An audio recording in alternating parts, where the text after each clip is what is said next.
Boom. So your kid is born, and then what? Like, where you at in life at that point? You feel me? Son born. Yeah, my son is born. I never even wanted a kid. You know, most normally have babies to keep the nigga around. I had my kid because I felt like his daddy was dead, and I just knew it was gonna be a boy because he's coming back. Right. So it's my job to raise him now. And so at this point, I'm just on some trying to figure it out type shit. But I ended up going to prison. How did this happen? Can you talk about that? Could you talk about that On some real shit, I can't talk about it. Double Jeopardy is real. They can't take me back. Okay. But no, on some real shit, I went to prison for stealing a Dr. Pepper. That's crazy. It is crazy. You was on papers? No, I was not actually. That was my first case as an adult. My first charge ever. That's crazy as a mother. You got to break this down to us. How the fuck this happened? Facts. So That's let me tell you. crazy. So boom. Keep in mind, I done been to juvenile hall all them times, right? How many times would a juvenile hall again? This is about 20, 30 Okay. times. So it's the vast. Yeah. Okay. So 20, 30, you feel me, times you already been in, but you ain't never been as no adult yet. exactly. So they don't even know that I've been to jail 20, 30 times. Right. Until. So me and my friends, we finna go hit. Mind you, this was God. This is why I believe in God so much too. And I really, as an artist, I try to shy away from certain topics because I know I have a large fan base and some of my fans have different beliefs than me, and I don't ever want to say the wrong thing to rub them the wrong way. Yeah, because I don't judge nobody. I want everybody to believe in what they believe in, but I believe in God so much because I feel like he really saved me from what I really could have been doing. I wouldn't be sitting here talking to you right now. So let me tell you, me and my friends, we woke up one day and I stole my mama beeper remover from out of her car. I don't got no money. I'm trying to get some money. I go to my friend's house. I got a car. I just bought a little $2,000 little car with my taxes. So I'm like, I'm finna make some money out of this car while I'm in it. Pick up my friends. We go to the Dollar Tree. How old is your son at this point? I think my son really was like a new baby. You like, I got to figure it out. Yeah. Okay. He a new baby. I can't think of what his age was. I'm going to probably inbox you later and tell you the age. Okay. But he was a new baby. He was born, though. And that's really, you know, why I'm like, I got to figure it out.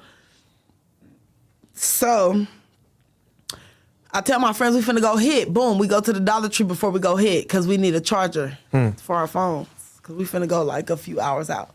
So we go get a charger. But you know, you go into the store. I don't know if you do this, but this is what normal people do. My family do it. Go in the store, you know, there's sodas in the front of the store. Yeah, you just grab a little soda, drink it, walk around the shop. By the time you leave, it's gone. Sometimes you have intentions on scanning it. If they buzzing, you gonna scan it. Right. But if they ain't tripping, I ain't tripping. Yeah. Right. So I drink a soda in the store. Dr. Pepper. Ain't that some shit? I go look for the charger. They don't have the charger that we need, so we getting ready to walk out the store. So when I'm walking out the store, it's a long ass line. So I'm like, okay, I'm glad I don't even got, you know, I'm about to leave. I forgot about the soda though, because I didn't set it down in the middle of the aisle somewhere. This cashier, his name is Dung Nguyen. I would never forget. Shout out to you. You saved my life. Dung Nguyen, he a little Asian man, Chinese man. I don't know his race, but whatever Nguyen is, that's his race. He like, you need to pay for that soda. I seen you drink that soda. Whoa. So I'm like, damn, okay, you buzzing. I'm already finna go hit. I'm trying to make thousands. Right. So I'm gonna pay the game guy right quick. Here go this soda. I don't want to be on no hot shit. Right. He like, no, you gonna stand in line like everybody else. I said, no, I'm not about to do that. This line, it's 30 billion people in this line, and that's not what you finna do. $3 bills on the counter. The soda I drank, $1.10 at the most. Plus tax, $1.25. I said $3 down, I'm finna leave. He come from behind the register, blocked the door. When he blocking the door, I'm like, over a soda? Is you serious? So I'm like, the $3 on the counter. You take the $3, call it a day. He didn't take the $3. So I turn around, I get the $3, I put it back in my pocket. I'm taking my money back now because you pissing me off. Weirdo. So I tell him, I'm like, you about to move from in front of this door because you making me mad now. Like, you blowing this out of proportion. There's people in the line complaining. Hella shit, they buzzing. Another coworker come up, chubby Mexican dude. He like, just pay for it. Woo. I said, I just tried to. You better tell your partner to move. Woo, woo. He like, I ain't telling him shit. So I go to try to walk out. He grabbed me by my hoodie and snatched me back like this. Long story short, I woke up in jail. I'm filling the blank, but I just have to let you know that once he grabbed me, I woke up in jail. But I'm going to tell you what I remember and what the paperwork said because I don't remember nothing after he grabbed me. So when he grabbed me, my partner Marty, shout out to Marty, that's my co-defendant, and that's, like I said, double jeopardy. They can't go back and get her because I did our time. So shout out to her. He grabbed me. I instantly see her get off on him. So when she get off on him, I'm like, damn. I gotta get off now. I gotta help my girl because she wailing on him and he trying to fight her back. So he beating his ass. But remember, I told you I stole my own beeper remover. So I pull the beeper remover out of my pocket. I'm beating his ass, bashing his head in. Boom, boom, boom, boom. That's where you fucked up at. That's where I fucked up at, because when he fell to the ground, I looked at him, I'm like, fuck. Oh, shit. They called the police. I went into the front of the Dollar Tree. I sat on the curb and I started smoking a cigarette. I felt like I was gonna set it off, I ain't gonna lie. Because I knew I was going down and the car was gone. Then they left you? Nah. Yeah. They left me, but they didn't leave me like on some, we leaving this bitch. They left me on some like, come on. I was supposed to be ready to go. But I thought that I was like, I didn't even think that I was like anything. I just was so mad. Like, bitch, I'll kill you and myself and I'm about to sit here and wait for the police type shit. And so I'm not mad at them for leaving. I actually got arrested with one of the girls. And You was mad? No, she couldn't take it. I just was like, it was me, it was me, it was me, it was not her, please. Because if she would have stayed, she was gonna tell on me real bad. So I'm like, it was me, it was me, it was me. I better tell on myself. So she got, I went to jail for that basically. And so it was initially, all of that was over at Dr. Pepper when you really break it down. That's a fact. But my charges was assault with a deadly weapon, GBI, and then it was a Estes robbery because there was this man, his name was John Estes, and he was stealing clothes from a store. And the items amounted up to like $28. And when he stole the items, he was leaving out and they tried to stop him, but he pulled out a knife and he said, back up, back up. And he got arrested. He went to jail for that. But that charge was created because of him. So I got a Estes robbery because I stole the soda and I used the beeper remover to stop the employee from stopping me. Some fucking bullshit. Exactly. So basically, instead of it just being a misdemeanor petty theft for stealing his Dr. Pepper and fighting him assault regular, they turned it into this big old deal because my past record, my juvenile, I fought the attendance lady. Crazy. I had the riot at the Pinot Valley High, and I was just, I'm known for fighting. Yeah. You a menace to society. And they like, yeah, you basically done got away with all this shit. About to sit you down right now. And I was fresh 18, and I vividly remember that was my age because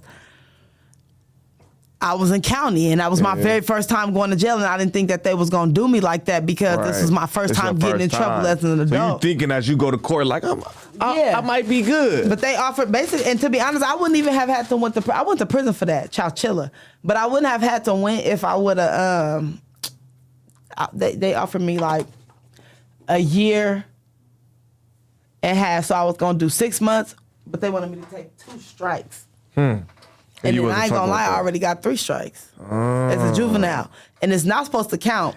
But it fucking do. But it does. It do. And that's how they did me. And this is how it counts. It don't count legally. But it do but the judge when they gonna hit them look charges. at it. And when he's sentencing you, he gonna sentence you based off of your past record. And so I already had them 3 strikes. I'm like, so if I take these 2, I'm gonna have 5 strikes. Think if I go steal a piece of gum and get mad at their asses, I'm gonna be in jail for the rest of my life.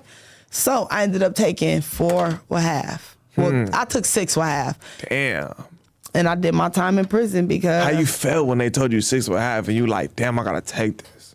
I cried like a motherfucker because in my brain, like I said, this is my first charge, my first case as an adult, and I'm finna bounce right back. And then I already was fighting my case. I was in jail for like 8 months. So I'm like 8 months. In county, they double your days. So 8 times 2, 16 months. I've been in this motherfucker hella long. I'm doing the math thinking I'm about to get out, and they hit me with that. It broke me down. I started crying real hard because like my son, and that goes into the next chapter of my life. That's what I was gonna go where I had to give what happens with your kid, custody of my son to my granny. And that really fucked me up. So, yeah. So when they tell you that you got to take that time and that hit your head, you like, damn. So did you already have in mind like, I'm gonna give my son to my granny, or how did that take place? No, I had in mind that I was gonna give my son. Well, I didn't even think, to be honest, like I said, I was new to the parenting shit. I kept my son for the reason I kept him. Right. I never really, it's like I couldn't give him to his daddy. Right. So in my brain, I just was on some like, where is my son gonna go? But like I said, my mama is the best mother I know. Granted, she my mom. She the only mother I know. But like, Right. So in my mind, I'm going to give him to my mom. But I had to be considerate because like my mom has 6 kids. Mm-hmm. And so I'm like, I wouldn't want to put that pressure on her. I wouldn't want to, make that hard for her. And to be honest, it really wouldn't have been nothing to her because right now she got that same amount of kids and she takes good care of all of us and my son. But my grandmother, her mom, she was available. Okay. And, I'm like, I'm not going to rob my son of growing up with what he need. Right. So I'm like, cool, my granny could take him. Fuck it. So you go, so where did they send you when you go to the bed? Chowchilla. I went to Chowchilla and I was doing the turnaround. So they sent me to Chowchilla. Right. They told me I was doing the turnaround. I was supposed to go to Chowchilla as soon as I hit the wall, get out 90 days. I think I got there and did 3 years. That's crazy. Cause that's what they tell you. Now you gonna be good. You gonna go through reception. They gonna get you up out of shit. Yeah, they played me. They pulled the okie doke. I ain't seen my counselor until I was there for 92 days. God damn, that's crazy. So how was it in that motherfucker? How was women's prison for you? To be honest, it was an experience. It was an experience. It wasn't bad and it wasn't good. It wasn't horrible and it wasn't good. Okay. But was it any weird ass male COs in that motherfucker like we be hearing about? To be honest, it was, but I ain't gonna lie, I be ugly to the motherfucker in there. They wasn't on me. They wasn't on me. I be Queen Latifah'd up, Afro, Lil Bow Wow, you just don't know. They don't be fucking with me. I be in there pants sagging, ass crack out. I'm ready to go home, bitch. Don't even pull me in the closet for nothing. I'm fucking crying. But they do be in there creepy. Like one of my bunkies was pregnant. You lying. But she had 16 years and she been in there for 7 and you 16 weeks pregnant. Bitch, who you fucking? That's crazy as a motherfucker. How do they explain that? They don't explain it. They just, when they get caught, they cry rape. It's fucked up in there. That's real. fucked up. It is fucked up. It is. That's crazy as a motherfucker. And that's really why I play the sisterly inmate CO role with COs because they already be on edge and uncomfortable because if you too flirtatious with them, that's what makes some of them be mean to you. Because they're like, bitch, you ain't about to get me fired, bitch. Yeah. So that's really why I be in there looking how I look. I don't play them type of games. I really came to do my time. I ain't come to fuck you in the closet. I'm a go in the shower and get one off. I'm gonna be all right with that. I'm gonna figure it out. Yeah. I'm not playing with y'all weirdos. And that really make your time easier too when you're not really known for somebody that's trying to what's the word called? Help me with the word. When you're not seduce a CO and you really trying to work and do your time, get your job done, that's how your time become easier because that's when they pull you out to eat Chipotle with them. And that's when they pull you out to sweep around the yard when we on lockdown. I could be cool to her, but I ain't gonna fuck my job up. Minutes exactly. And so, to be honest, prison for me, I'm a survivor. That's all I know how to do is survive and make sure that I'm good. So it was not bad for me. And I be hating to say that because I got fans and people that look up to me. And I don't want them to ever feel like that I'm and they probably not saying, like you, though. Like, go do it. Go do it. Go to jail. It's not that bad. It's hella bad. It's horrible. I just know that I made those mistakes and I had to make it work. You had to adapt. I had to adapt. But I don't want you to have to adapt if you don't need to. Like, that shit not for everybody. Boy, oh boy, you hit the motherfucking cells. That shit different for everybody. You be like, facts. Fuck. Like right now, my little brother in prison, and that shit be breaking my heart when he be on the phone because he a survivor too. He doing good in there. Like he really a square, but he get in there and they start calling him J Money and shit. Like he really know how to survive and shit. But like I never wanted that for him. I went through that, so he don't got to. And so I really be like trying to really not broadcast it as much, but like that, it is what it is, and that's who I am. That's what I went through. That's how I got to be who I am today type shit.